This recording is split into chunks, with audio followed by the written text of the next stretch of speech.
Okay, the Sherrone Moore situation just gets crazier every day. I don't know how we're getting more information every day. So he's officially been charged. We're gonna run through some of these charges, and also there's some people in the media already defending Sherrone Moore. I think it's pretty nasty, but we're gonna get into that. So first things first, current charge: home invasion, third degree, stalking, domestic relationship. I don't know, what degree that is. Breaking and entering. Okay. Okay. So these are the original charges. So there's only three charges. So the original charge was home invasion third degree, stalking, breaking and entering, illegal entry without owner permission, breaking and entering without owner permission. So kind of like we talked about, and again, if you're watching this video, I think you know kind of the gist of the situation. Sherrone Moore got into it with having a relationship with his wife and his kids, a staffer on the Michigan football team.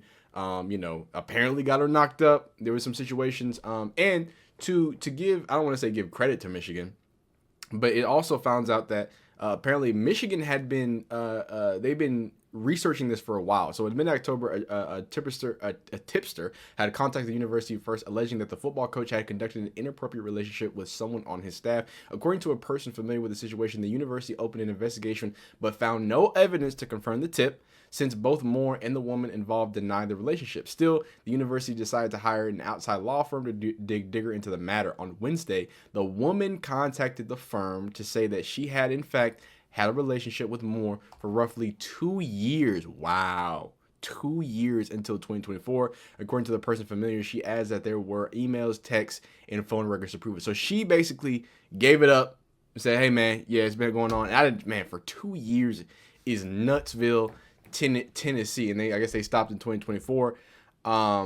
My goodness. And then of course, you get the more information that basically she was making 58,000 as an administrative, like assistant or something like that. And then this last year, her pay magically goes up to 90K. You know what I'm saying? So you feel me? So he couldn't have made it any more obvious. And here's Sherrone Moore in the court. We're gonna listen to some things in the court. Actually, I mean, we can hop right into it right now. So let's check out Sherrone Moore on his Zoom meeting. As we all now know, defendant was at some point on Wednesday afternoon fired from his employment.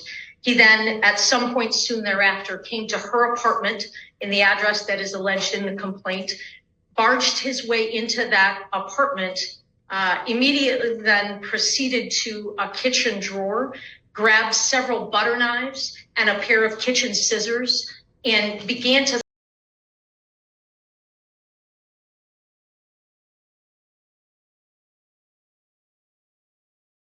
and a series of very, very threatening, intimidating, terrifying, quite frankly, statements and behaviors there in that apartment. It was only then, Your Honor, when the victim, she called her attorney and then at some point indicated she was going to call the police, and then he left. And so, Your Honor, while I understand that there isn't evidence to suggest that he directly threatened the victim with any of those implements that I've indicated, the totality of the behavior is highly threatening and highly intimidating. She was terrorized, Your Honor. And in light of the totality of all of those circumstances, we consider a risk to public safety, a risk to this victim. And it's for those reasons that we are asking for those specific conditions. I'm more than happy to answer any other questions that the court may have, or give you further information. Dog, this dude had an employment. He had a job just some weeks ago, dog. And everything changed so quickly. So quickly, everything changed. That's real deal nastiness. But there are some people who are already defending our guy, your guy, ain't my guy, your guy, Sherrone Moore. So let's hear Mr. Adam Schefter. Now, Adam Schefter is known probably most for his disgusting Dwayne Haskins tweet, also known for some disgusting Shedeur Sanders tweets. Keeping things out of context. He's a no scumbag, right? So let's see what Adam Schefter had to say about Sherrone Moore, a guy that's coaching for his university. What we haven't heard yet is Sherrone Moore's side of this, and he gets his say into this particular situation as well. And I do know that he felt like people had it in for him for an awful long time there while he was at Michigan. He felt like there were people who were out to get him. So all of these things can all be true. It's possible that, yes, Michigan does have evidence that he had an inappropriate relationship with a staffer. And it could be that Sherrone Moore is right that people had it in for him. But the whole situation itself is just sad and tragic because now we have a individual who had his professional life, his personal life completely upended. We have a school with a bunch of players who don't have a coach to turn to right now. We have a school in search of a program, a new coach to lead forth that program. There are a whole host of things that have transpired here that have led this to be a completely surreal, wild situation that if you heard about it, you wouldn't believe it because it almost seems made up. Okay, so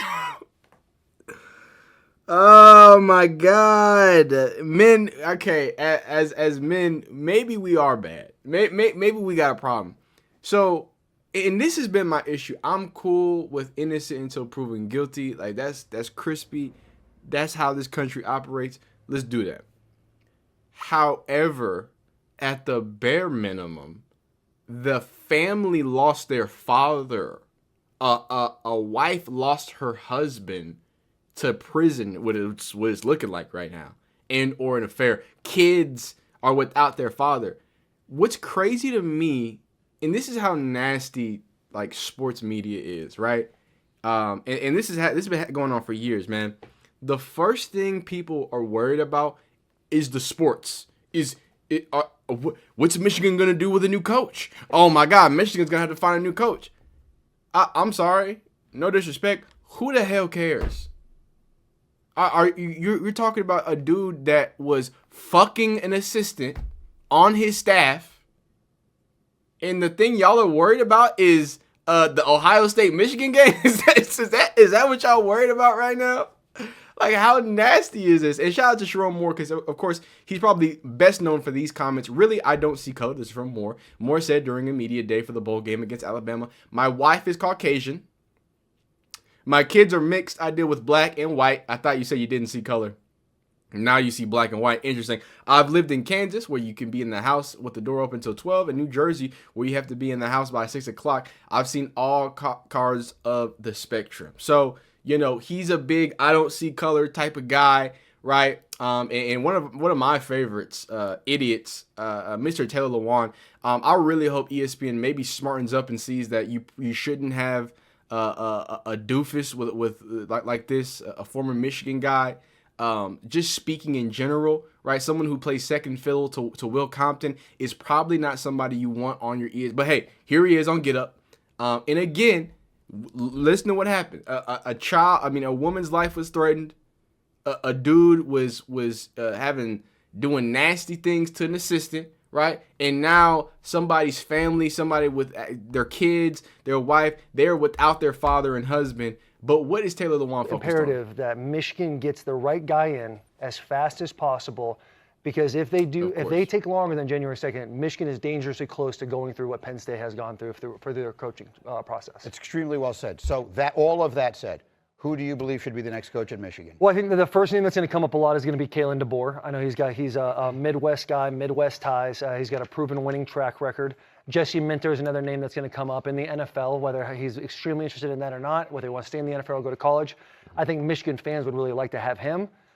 Kenny Dillingham, a guy that's at Arizona State University. Last year took his team to the playoff with a group of guys that were probably less talented than the rest of the college football playoff. Mm-hmm. He's talking about your guy Cam Scatterboo. And then Matt Campbell is probably the last name on my list right there, not in any specific order. But I would look to Matt Campbell, and the way I hear Josh Pate, who is the future commissioner of college football, Matt Campbell is a guy I would look how dry that ink is on that contract. Because if you look at Penn State and how they went across their whole coaching search, they hit about 7, 8, 9, 10 people. Matt, and I feel some type of way about Penn State and their process. And if I'm one of Michigan's top 3 calls, I'm listening to that call. So it's nasty for, first let's get to the football reason why it's nasty.